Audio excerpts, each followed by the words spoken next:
talk a little bit more about writing. I made my previous video telling you all that I wanted to share my writing journey with you and pursue being a published author. And I know that there are probably a lot of assumptions on how that's going to be done. So I wanted to talk about my writing in general, the process that I'm following, how I'm going to get published, all of that fun stuff, because I feel like I can't really follow up that video with anything else but another video about writing. As I mentioned in the other video, I think I started writing about 7. I remember writing stories about these two naughty twins called Rose and Rosie who would get into all sorts of trouble, and I mainly wrote them for my cousins who I grew up next to. But from then I remember I just kind of wrote other stories in my diaries. I would either write about my life but make it more interesting, or I would just write down little snippets of things that I had thought of. I didn't really consider myself a writer until I was about 16, and that is when I started to write a novel called My Beloved. Now, My Beloved was inspired by King Arthur and Guinevere. I really wanted to write a historically accurate version of King Arthur set back in the 400s, which is where they believe he might have lived if he was a real person. And so I did all of this research and I really fell in love with the Celts, and I started to write a King Arthur story, and then I thought, you know what, I don't want to write this, I want to write something about the Celts and when the Saxons invaded.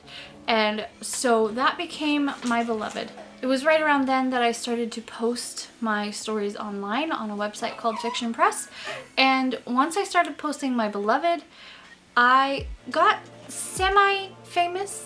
Not famous. It was read a lot. It was on a lot of lists because on Fiction Press, people could read your stories, leave reviews, leave constructive criticism.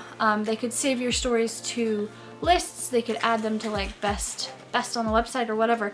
And My Beloved was really popular. It got a lot of reviews. It got onto a lot of like the best stories lists, and that was really my foray into thinking I want to do this forever.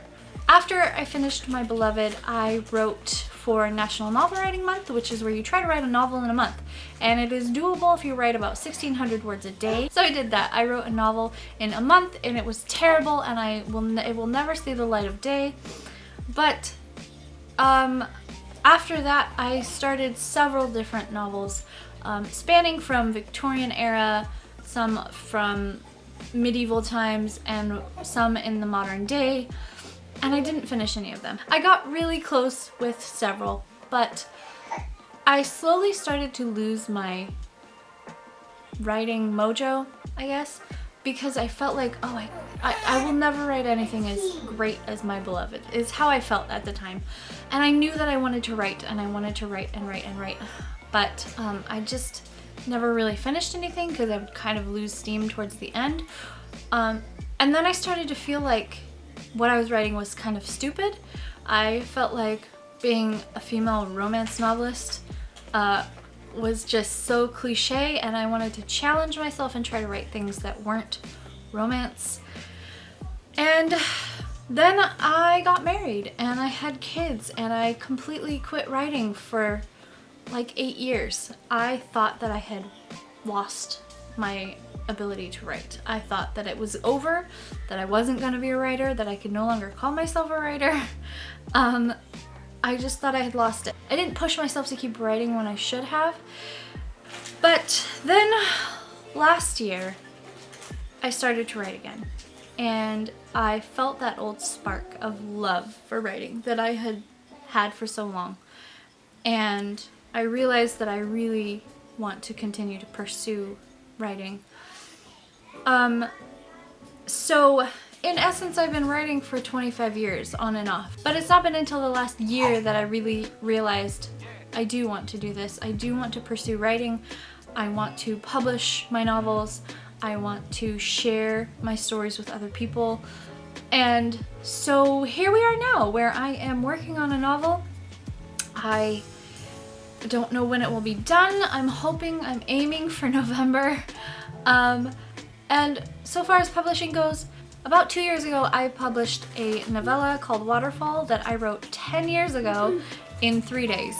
And I didn't do much to the novella except for read through and make sure there weren't any typos. But I wanted to test the waters and see how I felt about self-publishing, because my entire life I thought, I want to go through a publisher. I want to get the validation of having been published through a legitimate company who approved of my work and thought I was good. And I wanted that validation. I didn't want to just be that girl who published her novels by herself, because I felt like that wasn't real. After I self-published, I didn't really sell very many copies. I didn't really have a good cover. I didn't know what I was doing. And I also have not fluffed up that story at all. It does need work, which I may do, I may not do. I don't know. But you can buy it. Currently it is on Amazon. It's free for Prime if you have Kindle Unlimited. It's like 99 cents to buy a copy for Kindle. Or you can also buy it paperback. I made that option available because I know there are people who don't like reading on their phones. But I kind of tested the waters with Amazon Kindle publishing.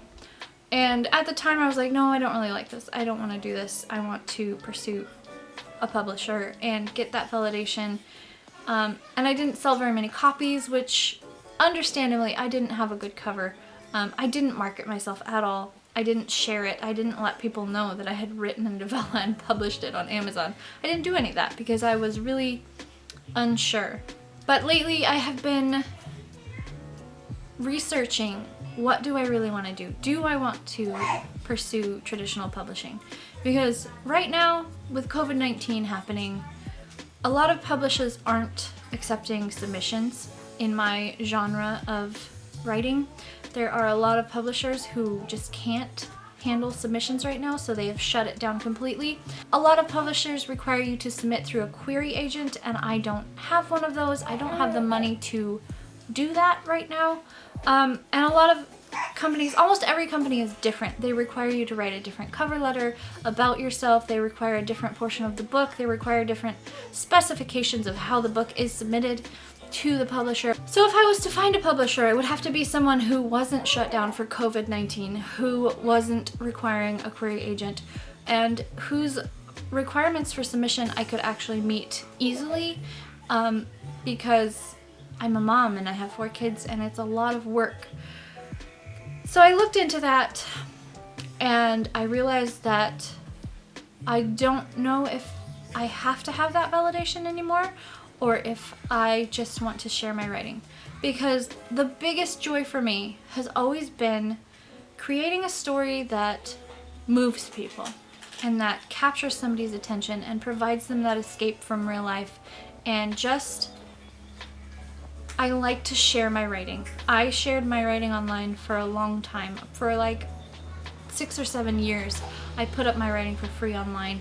And that was the fun for me, was posting online and getting feedback from people who really loved reading and not necessarily the money. So for now I am going to self-publish, and I know that doesn't sound very official, but I am going to put a lot of work into it. Most of what I'll be doing by myself. The cover that you guys saw at the end of my last video for The Devil of Calhoun, I created myself. I found a copyright-free commercial use photo online, and all of the fonts are commercial use fonts, and I made it. Although I might remake it, I don't know. I have a costume and I have a wig on the way that I might reshoot the cover. But it really is going to be all myself. I might pay an editor.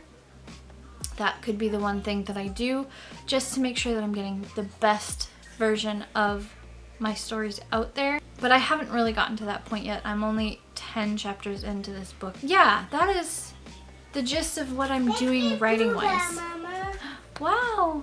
I do still have that little voice in my head that's telling me that self-publishing is not valid, that you're not a real author if you self-publish. But honestly, that's not true. There are so many great authors out there who do self-publishing and who make a living at it. Your talent doesn't hinge on how you put it out there, I guess. It hinges on whether you're good or not. And if it's something that people will read, then it will sell. And if it's not, then it won't. And that's the validation that I have, is, are people buying my books? Are people liking my books? Are they giving good reviews? That is the real validation, is how people consume it, not how it's put out. So as far as the book that I am writing, it is called The Devil of Calhoun. It is set somewhere in the 17th century-ish. And as my friend said, it is kind of an Outlander meets Beauty and the Beast story of Katrina McNaman, who has married this man in an arranged marriage and realizes immediately that she hates him. And I don't really have a good description for it yet because I'm only a third of the way through writing the story. But you can also go to my website called christinasugo.com, and there you will find the full chapter posted if you would like to read the whole thing. You can also find a link to Waterfall, and then I'm going to try to update it with what I'm doing, what's coming up next, things like that. So that is it for this video. That is all I have for Writing Diary number 1. If you want to go to my website to find the full chapter of The Devil of Calhoun, you can. It is called christinasugo.com, and it is linked down below. And I will see you again in my next video. I hope that wherever you are safe and loved. And until I see you again, have a beautiful day, and thank you for watching. Bye!